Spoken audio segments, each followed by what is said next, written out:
Jesús de Nazaret nació en Belén de Judea en tiempos del rey Herodes. Esto lo sabemos todos. Y también sabemos que unos magos de Oriente se presentaron en Jerusalén preguntando dónde estaba el que había nacido, el rey de los judíos, porque decían que habían visto su estrella en el Oriente y iban a adorarlo. Herodes se inquietó y mandó a llamar a los magos para obtener información del niño, porque supuestamente él también quería adorarlo. Ellos, después de oír al rey, se marcharon y, siguiendo a la estrella que habían visto en Oriente, pues llegaron hasta la casa donde vieron al niño y a su madre, la Virgen María.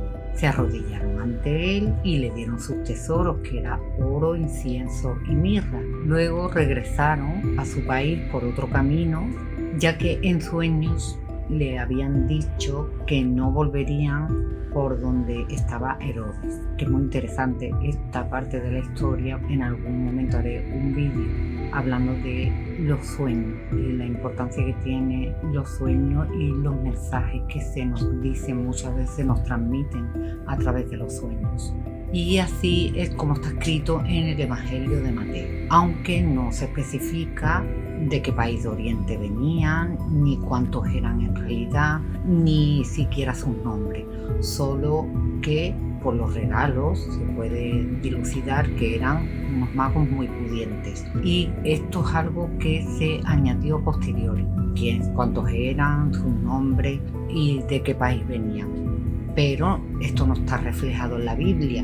Lo que sí es cierto que el Evangelio de Mateo nos regala una tradición, sé que en algunos países no, en España sí, es una tradición que nos acompaña hasta nuestros días, que es el Día de Reyes y se celebra el 6 de enero. Acompáñame en este nuevo vídeo donde os quiero contar una historia muy interesante que seguro que os va a dar muchísimo que pensar.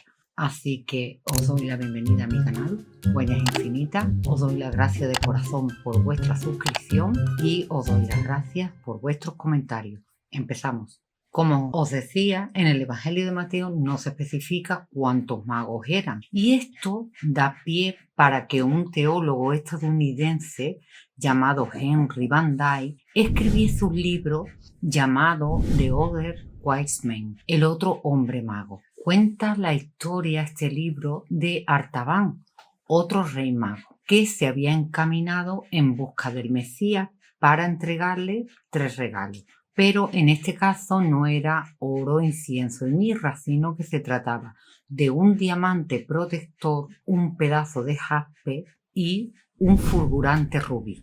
Artaban debería haberse encontrado con los demás magos en el Zigurat de Borsippa, que era un templo que tenía forma de pirámide con muros muy altos y 7 pisos, situado en Borsippa, que era una importante ciudad al sur de Babilonia, considerada la ciudad del dios de la sabiduría en la mitología babilonia. En su viaje, Artaban se topa con un viejo moribundo y desahuciado por unos bandidos. Lo habían atacado y le habían robado todo lo que tenía. Artaban le curó sus heridas y le dio el diamante protector para que pudiera seguir su camino en paz.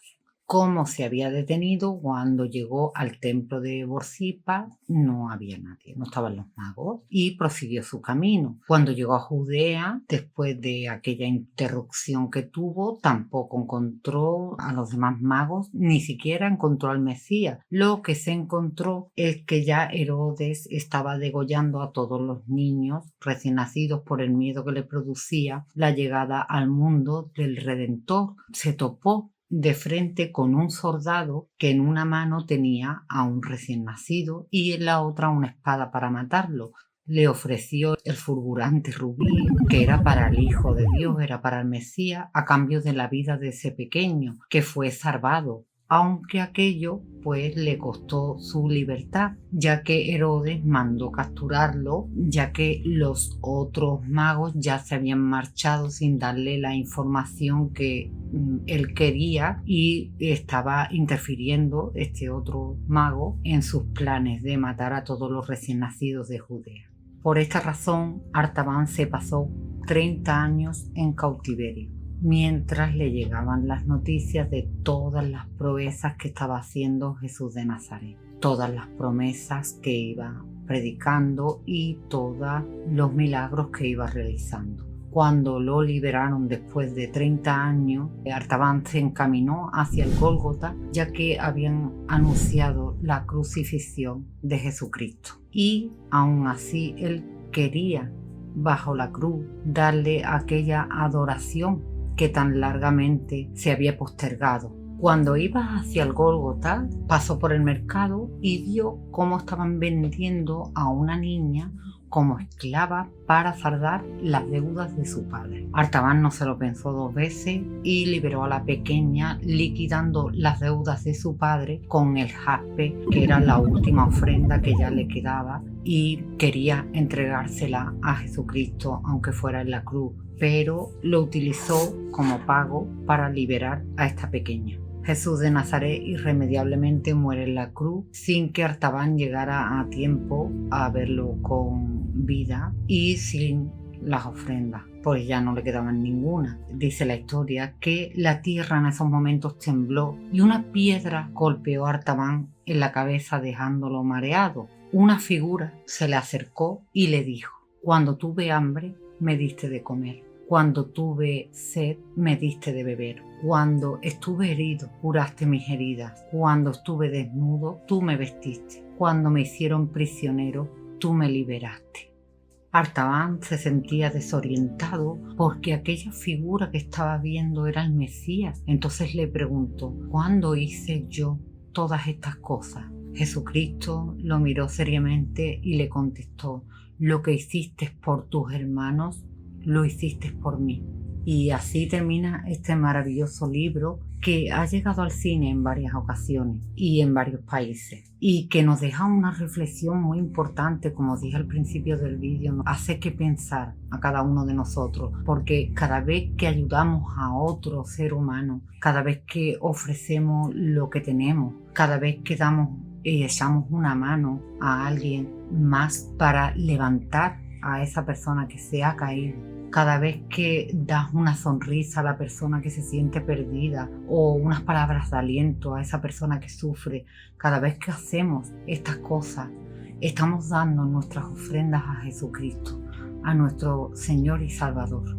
Cada vez que hacemos estas cosas que os he dicho, cada vez que tenemos estos gestos amables con otros seres humanos, nos estamos convirtiendo en lo que la Biblia llama un ser de excelencia, un justo ante los ojos de Dios, porque estamos aquí para ayudarnos y servirnos uno a los otros.